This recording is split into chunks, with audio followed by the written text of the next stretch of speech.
A'udzu billahi minasyaitonir rajim. Bismillahirrahmanirrahim. Alhamdulillahi rabbil alamin wa bihi nasta'in ala umurid dunya waddin. Salatu wassalamu ala asyrafil anbiya wal mursalin sayyidil insi wal jinni ajma'in habibina syafi'ina wa qurrati a'yunina wa maulana Muhammadin wa ala alihi wa ashabihi wa azwajihi wa ahli baitihi wa dzurriyyatihi wa ansarihi wa atba'ihi ajma'in, amma ba'du. Allahumma rabbi shrah li sadri wa yassir li amri wahlul 'uqdatam min lisani yafqahu qawli. Rabbi zidni ilma warzuqni fahma. Subhanaka la ilma lana illa ma 'allamtana innaka antal alimul hakim. Alhamdulillah, puji dan syukur mari sama-sama kita panjatkan kehadirat Allah Subhanahu wa taala yang dengan karunia serta nikmatnya kita hadir di majelis taklim ini di Masjid Al-Hikmah melaksanakan kewajiban kita thalabul ilmi. Salawat dan salam semoga Allah limpah curahkan kepada junjungan kita Nabi besar Muhammad sallallahu alaihi wasallam. Hari ini kita berada di hari Ahad tanggal 18 Mei 2025 bertepatan 20 Zulqa'dah 1446 Hijriah ya. 306 hari lagi menuju Idul Fitri. Idul Adhanya aja belum, Pak. Ntar hari Jumat depan itu persis 300 hari lagi ya. 307 hari, 306 hari lagi hari ini. Ya, dan saudara-saudara kita di tanah air sudah berangkat ke tanah suci ya. Mungkin juga Ustadz Bandi ya, mungkin sudah di Madinah sekarang. Dan nanti yang gelombang kedua itu langsung ke Mekah ya, alhamdulillah. Kita doakan selalu saudara-saudara kita yang berangkat haji tahun ini dijadikan hajjan mabrurah. Dan kita semua yang ingin berangkat haji ya, atau belum berangkat haji, mudah-mudahan diberikan kelancaran, kemudahan untuk bisa berangkat ke tanah suci. Hadirin rahimakumullah, mari kita lanjut kajian kita Bulughul Maram ya. Sekarang itu adalah hadis 592 dari Jabir ya. Dari Jabir bukan, Pak? Dari Anas. Oh, dari Anas ya.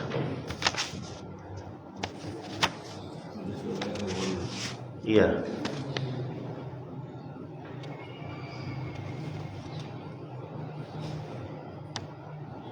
Bukannya sudah ya itu ya? 593 berarti ya. Itu sudah itu yang tadi atas. Bismillahirrahmanirrahim. Qala al-musannif rahimahullah wa nafa'ana bihi wa bi'ulumihi fid dharain. Wa an Jabirin anna an-nabiyya sallallahu alaihi wasallam qala la tadfinu mautakum bil lail illa an tubtarru. Akhrajahu Ibnu Majah wa asluhu fi Muslimin lakin qala zajara an yuqbara ar-rajulu bil laili hatta yusalla alaihi. Dari sahabat Nabi Sayyidina Jabir bin Abdullah radhiyallahu an, bahwasannya Nabi sallallahu alaihi wasallam bersabda, la tadfinu mautakum, janganlah kamu menguburkan orang yang mati di antara kamu bilail, pada malam hari, illa, kecuali antuttoru, jika hal tersebut darurat, jika hal tersebut sifatnya terdesak atau mendesak. Hadis ini ditakhrij, dikeluarkan oleh Imam Ibnu Majah. Wa asluhu fi Muslimin, hadis ini asalnya ada di dalam riwayat Imam Muslim.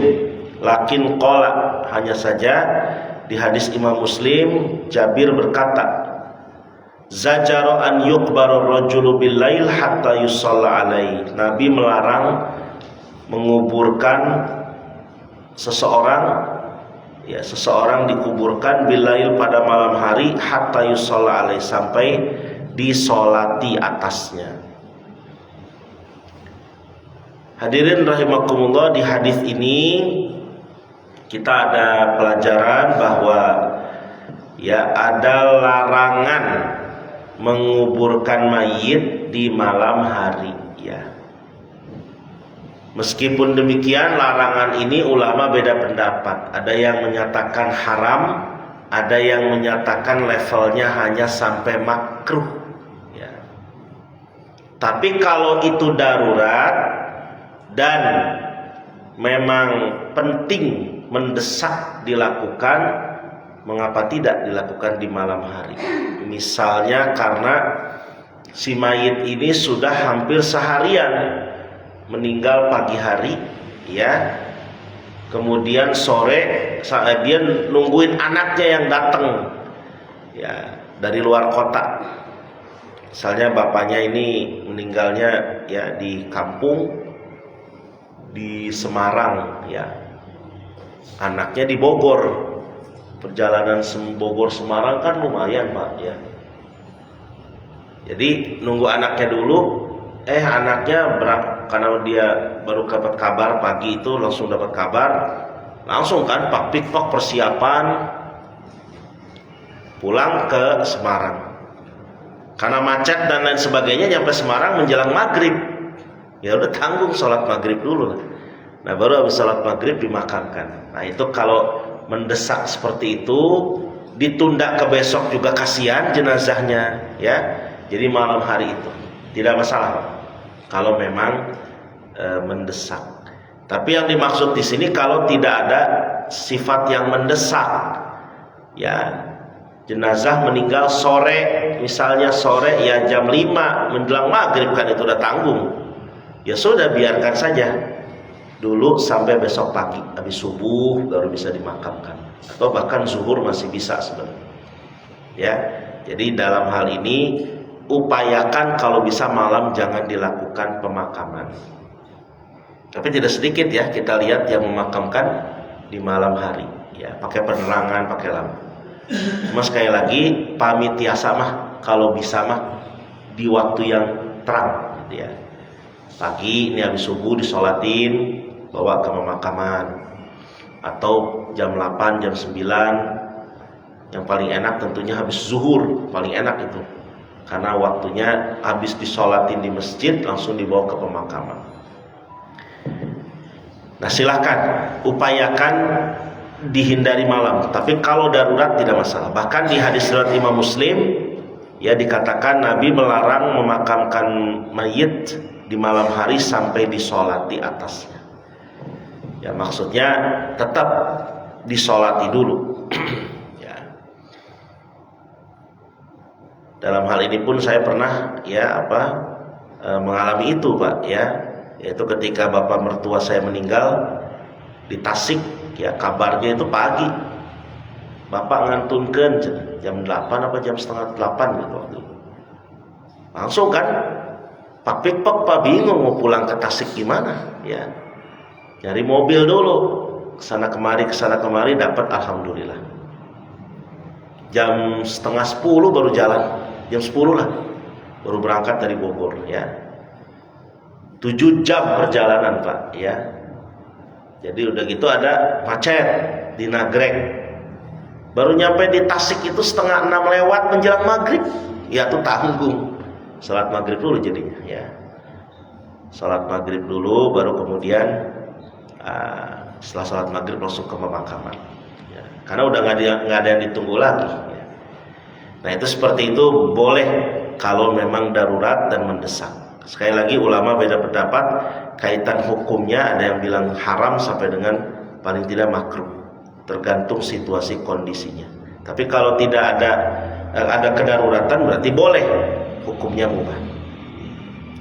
Kemudian hadis berikutnya, wa an Abdullah ibn Ja'far radhiyallahu an dari Sayyidina Abdullah bin Ja'far qol, beliau berkata, lamma ja'a na'yu Ja'farin, tatkala datang berita kematian Ja'far bin Abi Thalib, hina qutila, ketika dia terbunuh, qala Rasulullah sallallahu alaihi wasallam, Rasulullah sallallahu alaihi wasallam bersabda, isna'u li ali Ja'far ta'aman, buatkan buat keluarga Ja'far itu makanan, faqad atahum ma yushghiluhum, sungguh mereka telah mendapatkan kesulitan, sungguh mereka telah disibukkan oleh urusan mereka. Hadis dikeluarkan oleh imam hadis yang 5 kecuali Imam Nasai. Nah, di hadis ini hadirin rahimakumullah, dari sahabat Nabi bernama Abdullah bin Ja'far, ya, menceritakan tentang kematian ayahnya, ya. Jadi siapa ayahnya? Yang bernama Ja'far. Ja'far ini siapa? Ja'far ini adalah salah satu putra dari paman Nabi, Abu Thalib, berarti sepupunya Nabi. Dan dia berarti kakak dari Sayyidina Ali bin Abi Thalib. Ketika berita Ja'far wafat sampai kepada Nabi, kepada Rasulullah, ya, itu langsung di situ Nabi memberi instruksi kepada para sahabat. Apa wafatnya Ja'far? Kenapa? Wafat di medan perang, yaitu namanya perang Mu'tah. Mu'tah pakai hamzah, ya, perang Mu'tah. Jadi dalam peperangan itu Nabi mengutus sekitar 3.000 orang pasukan, dipimpin oleh 3 komandan, yaitu Zaid bin Harithah, kemudian Ja'far bin Abu Thalib, dan Abdullah bin Rawahah, 3 orang, ya, untuk menuntut balas kepada pasukan Romawi yang pernah membunuh utusan Nabi. Padahal kan dalam aturan perang nggak boleh utusan dibunuh. Ya, ini utusan Nabi mau menyampaikan surat, dicegat oleh pasukan Romawi, dibunuh. Nah, itu 3.000 orang ini ingin menuntut balas. Ternyata tidak disangka 3.000 orang ini berangkat dari Madinah, terus di tengah jalan dicegat oleh 100.000 pasukan Romawi. Bayangkan, 3.000 lawan 100.000 orang. Disitulah nggak disangka, dikiranya paling cuma menghadapi beberapa pasukan Romawi saja. Ternyata menghadapi 100.000. Nah, di dalam sebelum perjalanan Nabi sudah mengingatkan kepada pasukan, nanti kalau, ya, dalam peperangan ini Zaid bin Harithah pembawa panji sebagai komandan gugur, panjinya dipegang oleh Ja'far. Kalau Ja'far gugur, dipegang oleh Abdullah bin Rawahah. Kalau gugur juga, pilih salah satu dari kalian siapa yang menjadi pemimpin kalian. Itu berarti dari situ Nabi udah memberikan isyarat, ini pasukan bakal banyak yang gugur. Dan komandan di situ nggak takut, Pak. Dia udah siap gugur, ya. Hebatnya perang zaman dulu tuh, zaman Nabi, ya. Nggak begini ketika dibilang gitu, Rasulullah jangan bilang gitu atuh. Saya kan masih pengen hidup, anak istri saya kesian, Pak. Doain yang baik-baik, kenapa gitu, ya. Rasulullah bilangnya dengan begitu, udah siap-siap. Dan itu urutan itu ternyata terjadi, Pak. Itulah, ya, wahyu, ya. Namanya wahyu tuh begitu. Nabi itu udah bisa membaca.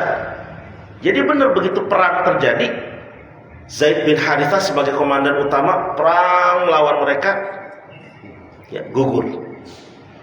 Panji perang dipegang oleh Ja'far.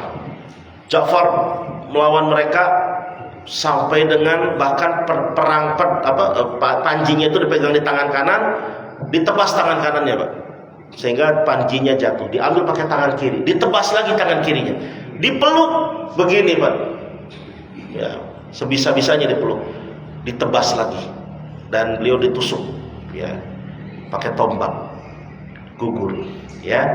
Dan baru Abdullah bin Rawahah gugur juga. Nah, akhirnya panji perang jatuh kan, nggak ada yang pegang. Komandannya siapa ini? Bingung di situ, ada seorang sahabat namanya Abdullah bin Arqam, ya. Zaid bin Arqam. Beliau langsung mengambil panji perang itu. Dia bingung, siapa ini yang bakal megang panji perang? Akhirnya semua bingung. Kebetulan dalam pasukan itu ada Khalid bin Walid. Sayyidina Khalid baru masuk Islam, belum lama masuk Islam, dia ikut perang itu. Terus udah, antum aja katanya, pegang ini. Saya baru masuk Islam, saya nggak ditunjuk oleh Rasulullah. Kata Rasulullah, kalau nanti nggak ada orang, kami harus memilih. Kami ingin kau. Ya betul, setuju para sahabat. Langsung dipegang oleh Khalid panji itu, Pak. Dibikin taktik perangnya, yaitu dia mundur kata Khalid. Mundur, maju lagi, tapi setelah itu langsung mundur total. Ya, kenapa? Karena nggak akan mungkin 100.000 lawan 3.000. Nah di situ begitu pulang ke Madinah, ya sebagian orang ada yang bilang, wah ini pasukan yang kabur dari medan perang. Kata Rasulullah, tidak, justru selamat dari medan perang. Khalid sudah menyelamatkan kaum muslimin. Gitu ya. Nah cerita perang Mu'tah itu istimewa banget itu, ya sangat istimewa. Jadi dalam cerita itu tadi ada ramalan Rasul yang terjadi. Sempat sebenarnya itu pasukan udah sempat bingung. Kita ini cuma 3.000 menghadapi 100.000, gimana? Pulang aja deh. Nah, di situ tadi Ja'far tampil. Kalau kita pulang berarti kita pengecut. Ya, kalau kita maju kita akan menghadapi syahid dan aroma surga sudah ada di hadapan kita. Masya Allah ya. Nah itu Pak, ceritanya di situ seperti itu. Nah maka di sini muncul, begitu berita itu sampai kepada Rasulullah, Ja'far wafat, beliau sedih. Dan beliau meminta kepada para sahabat, ya mungkin di sini kepada kaum ibu-ibu nih ya, kepada kaum ibu, bikinkan makanan untuk keluarga Ja'far, karena mereka sedang disibukkan oleh kesedihan mereka. Nah ini ada isyarat apa? Ada isyarat bahwa kita membantu orang yang sedang sedih karena ditinggal wafat dengan membikinkan makanan, ya. Yaitu dengan apa? Ia menyuguhkan makanan buat yang sedang takziah wafat keluarganya. Tetangganya kalau bisa yang ngurusin makanan, tetangganya yang ngurusin mereka untuk menjamu tamu takziah yang datang. Nah begitu harus. Makanya ada namanya dakem, dana kematian Pak. Suka ada nggak tadi RT RW ya? Nah, itu suka bagusnya ada itu. Dana kematian itu bukan cuman buat memandikan, mengafani, menyolati, menguburkan, prosesi itu, tapi juga untuk membantu meringankan keluarga mayit dengan memberikan makan kepada mereka dari dana itu selama takziah. Itu saya alami waktu uak saya meninggal di Bekasi ya. Saya datang ke situ kaget Pak, itu di depan rumah uak saya sudah ada prasmanan. Di prasmanan kok lagi meninggal ada prasmanan gitu ya. Gak taunya itu buat keluarga tetamu yang datang takziah. Udah disiapin sama ibu-ibu setempat. Luar biasa. Disiapin. Jadi gercep emang udah programnya begitu. Di RT setempat apa di RW setempat itu sudah ada program. Pokoknya kalau ada warga meninggal, ibu-ibu langsung masak, bikinin makanan dari dana kematian itu, disuguhin buat tamu-tamu yang datang. Enak Pak, rendang Pak. Masya Allah. Rendang, sop, udah kayak hajatan aja itu. Artinya di situ kan memang betul Pak. Orang ketika baru meninggal keluarganya bingung, ya, bingung mau gimana kita ini bingung, di situ dibantu. Jadi keluarga yang baru datang dari jauh pun kan lapar, dia nyari makan di mana, ya kan? Akhirnya disuguhin supaya tetap di situ. Nah itu luar biasa. Itu yang dimaksud, ya. Yang dimaksud seperti itu. Dan bahkan dijamin tahlilannya sampai dengan hari ke-7, makanannya tapi memang nggak berupa nasi ya, hanya kue boxnya tuh 50 box itu ditanggung dari dana itu. Kalau keluarga mau nambahin nasi box silahkan, tapi dari panitia atau dari RT RW itu dana kematian itu snack box ya. Nah, itu luar biasa bisa seperti itu. Ini sesuai anjuran Nabi. Bikinkan makanan buat keluarga mereka sedang sibuk. Dan ini juga ada unsur kebolehan, ada isyarat boleh ya boleh, ya artinya kita menyuguhkan tamu yang orang-orang yang takziah boleh. Dan niatkan juga sedekah, ya terutama kalau yang mengadakan tahlilan keluarga boleh-boleh saja menyiapkan makan buat yang mereka yang tahlilan, tapi niatnya sedekah. Tapi tidak memaksakan. Jangan sampai untuk tahlilan 7 hari 7 hari mengadakan sampai minjem ke bank emok. Minjem ke bank emok Pak, keluarga maksain, jangan. Kalau memang nggak ada ya tadi tetangga dong ngebantuin dong. Kalau memang nggak ada juga ya udah keluarga aja ngedoa bareng gitu ya. Ini mau tahlilan tuh luar biasa, sampai ngundang banyak orang hari ke-1 sampai ke-3, dilanjut lagi kan terus sampai dengan hari ke-7. Silakan ya, tapi jangan memaksakan. Dan kumpul-kumpul seperti itu niatkan untuk mendoakan almarhum, dan makanan yang dikeluarkan niatkan sebagai sedekah ya. Dan jemaah yang hadir jangan berpikir untuk niat makanannya. Jangan ada bayangan pikiran makanannya. Tapi memang seperti itu kondisinya di kita Pak kebanyakan. Kalau yang meninggalnya itu orang kaya, ya luar biasa kayanya, itu tamu nggak diundang datang Pak. Bahkan ustadznya yang mau mimpin acara jam 8 habis isya, maghrib udah ada Pak ustadznya. Tapi bukan saya ustadznya, bukan, ada yang lain. Maghrib udah hadir di situ. Pengajian dia maghrib sampai dibatalin. Ya, jemaahnya udah ngebayangin pasti lembah Anai, ya. Berkatnya kan. Kuehnya itu adalah Bogor Permai ya. Ada segala macam 5 isinya, yang asin 3, yang manis 2 ya. Minumnya juga le mineral pakai gini tuh ya. Udah kebayang, udah enak, pasti dapat sarung atlas minimal ya. Ya. Ustadznya mau BHS biasanya ya. Nggak ngasih tau doang, biasanya ustadznya BHS gitu. Nah, itu kalau yang kaya. Coba kalau yang meninggal, Pak. Mak Icih yang meninggal, ya.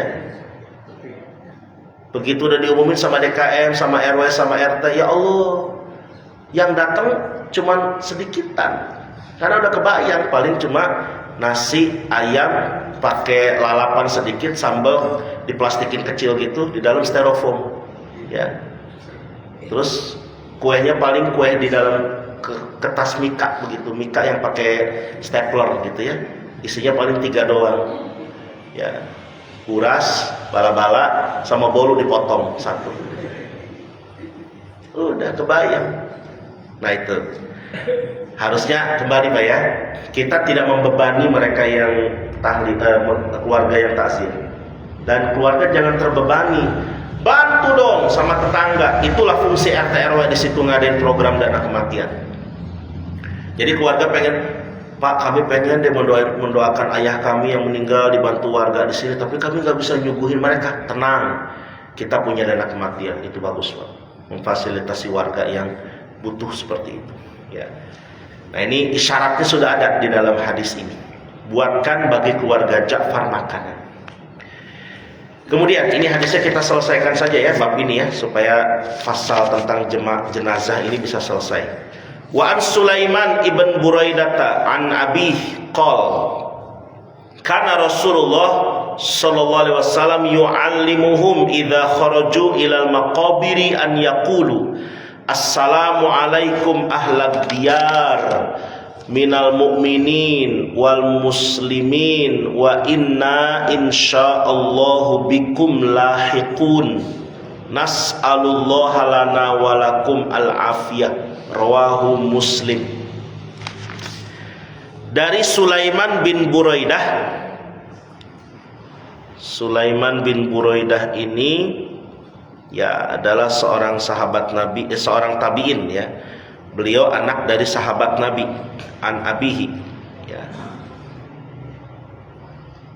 Ya, beliau bercerita adalah Rasulullah sallallahu alaihi wasallam mengajarkan para sahabat apabila para sahabat sedang keluar menuju pemakaman, menuju pekuburan ya, sedang menuju kuburan, misalnya berziarah gitu, atau lewat aja Pak di area kuburan, an yakulu, hendaknya mereka berdoa, mengucapkan kalimat berikut.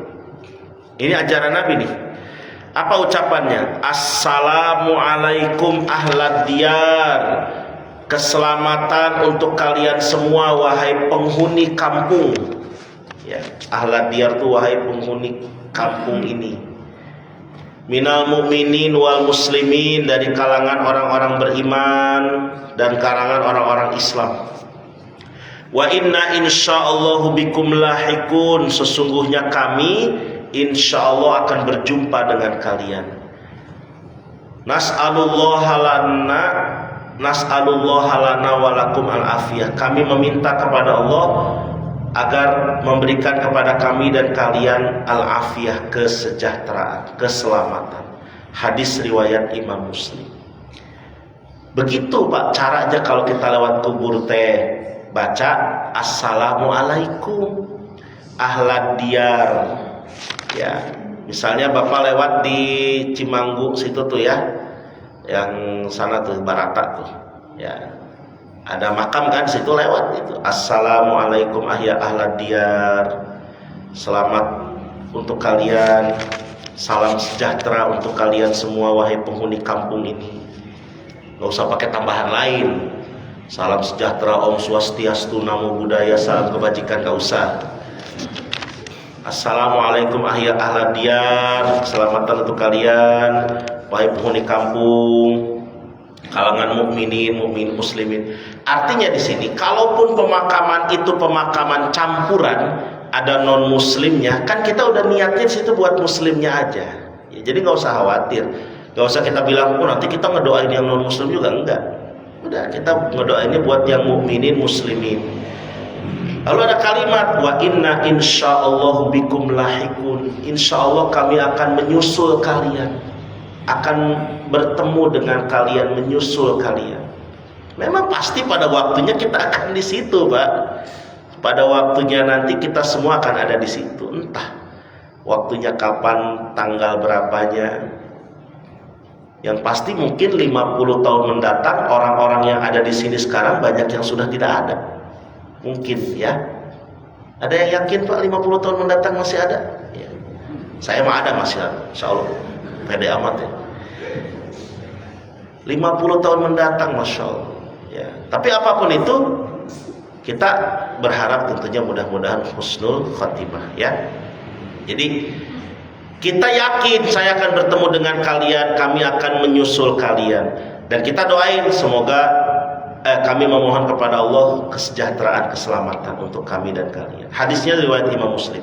Jadi lewati pemakaman itu seperti itu. Wa an Ibnu Abbasin radhiyallahu anhu maqal, dari Sayyidina Abdullah bin Abbas radhiyallahu anhuma, beliau berkata, salam bi kuburil Madinah, Rasulullah melewati kuburan Madinah. Mungkin Baqi ini sepertinya ya. Fa aqbala alaihim biwajhihi, lalu Rasulullah menghadapkan wajahnya kepada mereka, kepada pemakaman itu. Jadi lalu Rasulullah cuma lewat, lalu pemakaman mungkin di samping kanan gitu. Beliau langsung menghadap kepada mereka, menghadap ke pemakaman itu. Faqala, seraya bersabda, assalamualaikum ya ahlal kubur, keselamatan bagi kalian wahai ahli kubur. Yaghfirullahu lana walakum, semoga Allah mengampuni kami dan kalian. Antum salafuna, kalian sudah mendahului kami. Wa nahnu bil athari, dan kami akan menyusul. Rawahu Tirmidzi wa qala hasan. Hadis riwayat Imam Tirmidzi, dan hadis ini dicatat sebagai hadis yang hasan. Ya, jadi sama Pak. Rasulullah lewat di pemakaman menghadapkan tubuhnya, paling nggak kepalanya ya, wajahnya beliau menghadapkan kita. Assalamualaikum ya ahlal kubur gitu ya. Semoga Allah mengampuni kami dan kamu. Kalian mendahului kami dan kami juga akan menyusul kalian. Ya. Jadi lewat pemakaman jangan takut baca begini. Ini malah lewat pemakaman punten, punten, ya. Anak naon tah ya. Ya Allah. Punten-punten, gak usah punten-punten. Assalamualaikum. Itu nggak dengar nggak itu Pak yang di dalam kubur? Mendengar. Dan mereka membalas salam kita. Hanya jawaban salam mereka tidak terdengar oleh kita. Kalau terdengar, balik kanan kan jadi masuk ke situ.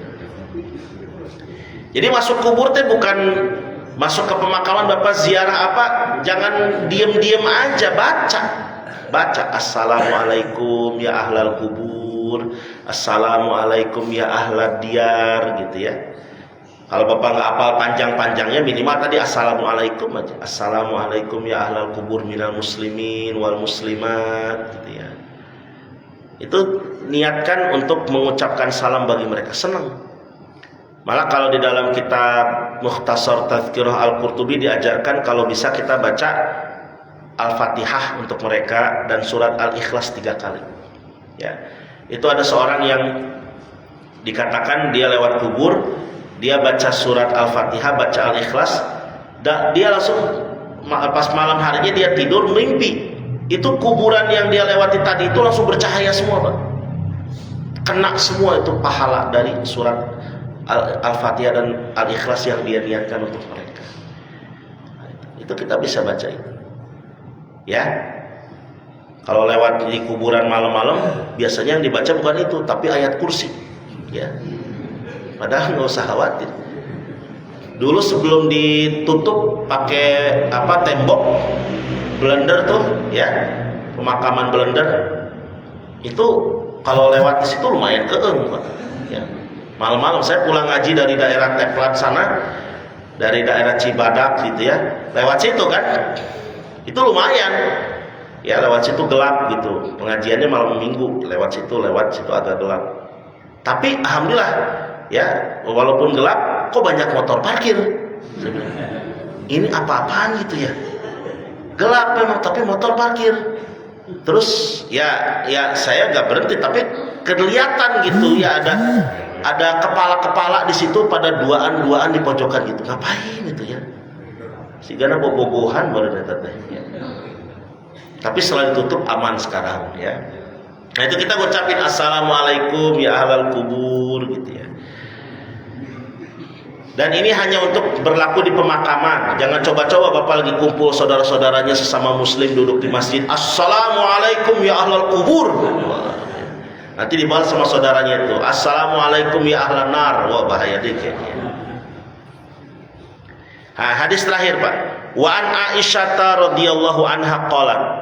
Dari Sayyidatuna Aisyah, beliau berkata, qala Rasulullah sallallahu alaihi wasallam. Rasulullah sallallahu alaihi wasallam bersabda, la tasubbul amwat fa innahum qad afdau ila ma qaddamu. Jangan kalian mencela, mencaci maki orang yang sudah mati, karena sesungguhnya mereka sudah mencapai apa yang mereka lakukan terdahulu. Hadis riwayat Imam Al-Bukhari.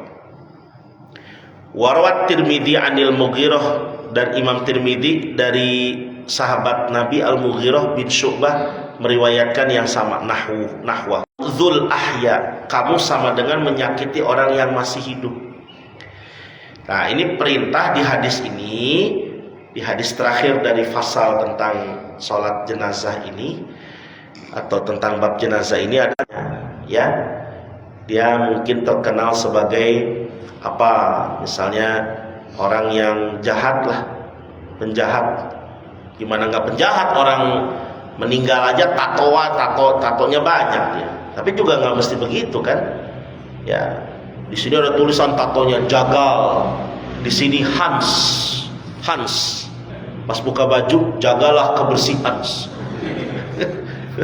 Betulnya petugas DKK, dinas kebersihan lingkungan hidup ya, DKLH. Jadi jangan sampai kita mencela Pak orang yang sudah meninggal. Terus apalagi sampai diceritain yang jelek-jelek gitu ya. Kenapa sih itu meninggalnya? Itu perutnya melendung, eta sih korupsi. Nah, awas tuh, jangan begitu Pak. Gak boleh. Sekalipun benar ceritanya begitu, jangan ceritain yang jelek-jelek. Ya, si itu meninggalnya susah, katanya uring-uringan, sampai masuk ruang ICU berapa kali, begini begitu. Itu sih dulunya. Nah, jangan begitu. Gak boleh. Gak boleh. Dia sudah berlalu, biarkan saja. Doakan yang baik-baik. Dan bisa juga omongan kita itu sampai ke keluarganya, menyakiti perasaan keluarganya. Siap, ya. Biarkan. Dan itulah sering saya sampaikan, ya, kalau ketika kita menyolati mayit, kemudian beres menyolati, setelah didoakan, sang imam akan menghadap jemaah kan, sambil mengatakan, ayuhan nas ishadu bi anna hadzal mayyita min ahlil khair gitu aja udah. Ya, kita nggak tahu-tahu amat, pokoknya ikutan aja khair gitu. Mau dia baik mau enggak, pokoknya khair. Karena nggak ada yang tahu, boleh jadi dia memang jahat, tapi di ujung hayatnya dia berhasil mengucapkan kalimat syahadat yang tidak terdengar oleh kita. Dan boleh jadi kita yang rajin ngaji, rajin ke masjid belum tentu bisa seperti itu. Jadi biarkan saja, biarkan urusan dia dengan Allah. Kita mengucapkan yang baik-baik saja, mengucapkan yang enak-enak saja, supaya enak juga didengar oleh keluarganya. Ya. Selesai tentang jenazah. Ya, terus sampai hadis berapa tuh Pak Haji? Ada catatannya nggak? Itu tadi hadis berapa itu? Barusan yang terakhir Siti Aisyah. Ya. 598. Itu 598, beda-beda memang nomornya ya. Itu kita mulai dulu Pak, ini saya ingat banget nih. Di sini ada catatannya, bab jenazah ini kita mulai tanggal 17 Desember 2023. Kita menyelesaikan ini sekarang di tanggal 18 Mei 2025. Berapa tahun tuh? Ya. Lumayan. Ada 1,5 tahun ya ngurusin jenazah doang. Harusnya ada prakteknya nih, harusnya ya. Harusnya ada praktek pengurusan jenazahnya. Dan setelah ngurusin jenazah harusnya ngomongin waris. Hitung-hitungan harta waris gimana. Dulu pernah saya di Masjid Al-Hikmah, waktu yang masjid yang lama ya. Zaman almarhum Pak Dadang masih ada, ngomongin waris. Tapi lumayan ya. Sebenarnya gampang, tapi yang susah itu waris itu adalah legowonya dari pihak ahli waris ya. Nah, beres bab jenazah, masuk nanti berikutnya kitabuz zakah, bab tentang zakat. Ini juga tidak kalah panjang Pak bab zakat ini sepertinya ya. Cukup lumayan ini. Nanti disambung dengan zakat fitrah juga. Ya, sampai dengan nanti baru setelah itu bab saum ya. Insya Allah nanti bab zakat dilanjut di pertemuan bulan yang akan datang. Sampai di situ. Silakan jika ada yang mau dikemukakan atau disampaikan sebelum kita akhiri. Mangga.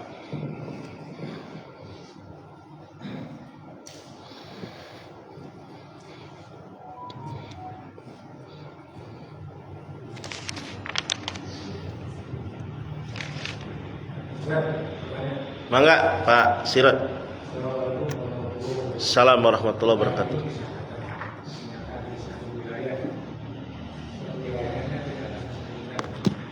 Jadi ada orang Islam yang laki-laki menikah dengan orang perempuan. Iya. Kemudian anak,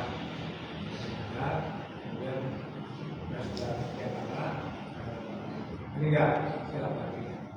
Kemudian dari dikuburkannya itu orang yang perempuan ditolak, tidak boleh dikuburkan di sana. Kemudian ibunya ngotot ingin dikuburkan di tempat muslim, sedangkan dia sudah bukan, sudah kafir. Itu dibolehkan apa tidak? Sebab di situ ada yang mengatakan ada yang dibolehkan, ada yang tidak dibolehkan. Dia udah keluar dari Islam. Ikut istrinya berarti agamanya. Ya. Ada lagi? Mangga Bu Raya itu ya. Oh iya. Ya. Mungkin kalau ada setelahnya mayat yang lama itu misalnya sedang mau yang dibuka batas, bolehkah itu ada penumpukan di atasnya? Iya, baik Bu. Ada lagi yang lain? Tidak ada. Tumben nih sekarang ini sepi mulu pertanyaan nih. Jenazah mungkin ya, karena kayaknya nanti kalau ada praktek bagus tuh ya, jika dipraktekkan tuh. Cuma siapa yang mau jadi jenazahnya nanti ya? Harusnya orang supaya lebih real bentuk rupanya ya. Non muslim dimakamkan di tempat muslim boleh atau tidak? Hadirin rahimakumullah, dalam hal tempat posisi makam memang sebaiknya, dan itu memang sebenarnya sudah dipahami oleh para pengurus makam, itu diposisikan, dipisah antara yang muslim dengan non muslim. Setahu saya di Jakarta tuh begitu ya, di Bogor juga demikian. Ada wilayah yang muslimnya Pak ya, kayak di Tanah Kusir begitu. Terus di Karet Bifak Jakarta, saya memakamkan suami dari bibi saya waktu itu pernah ikut. Itu terpisah Pak, yang muslim areanya ada, yang non muslim ada ya. Kalau yang muslim pokoknya ciri-cirinya ada tulisan di nisannya innalillahi wa inna ilaihi rajiun, bin siapa bin siapa, muslim tuh ada tulisan pelangnya, ini kafling muslim. Nanti yang non muslim ada lagi kaflingnya seberangnya di batas jalan, kafling non muslim. Nanti tulisannya bukan innalillahi, rip gitu ya. Ada salib, ada segala macam. Rip tenon, bukan rest in peace, tapi ripuh. Rip. Nah itu seperti itu. Boleh nggak tadi siang non muslim dimakamkan di tempat muslim? Kalau memang peraturan di pemakaman itu tidak boleh, jangan. Tapi kalau tidak ada pembatasan, tetap sebaiknya dihindari. Kenapa? Karena akan ada pengaruh Pak buat tetangga makamnya. Dalam beberapa riwayat banyak diceritakan ada seorang orang tua yang meninggal, terus dia hadir dalam mimpi anaknya. Dia bilang, "Nak, pindahin atuh makam emak, jangan di dekat si itu non muslim, si itu penjahat, saya kena ininya kecipratan." Dalam mimpinya gitu Pak. Nah itu langsung oleh anaknya disikapi. Dia bangun, langsung dia besokannya datangi pemakaman, dia coba-coba urus-urus. Alhamdulillah bisa dipindahkan makam ibunya. Nah dipindahkan langsung pas sudah dipindahkan makamnya, malamnya si anaknya mimpi lagi.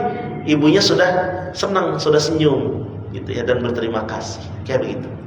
Jadi tergantung kondisi tempat pemakaman itu. Kalau memang pemakaman itu punya aturan ketat, ikuti. Kalau tidak ada pun sebaiknya dihindari. Pilih tempat yang sudah memang jelas-jelas area mereka.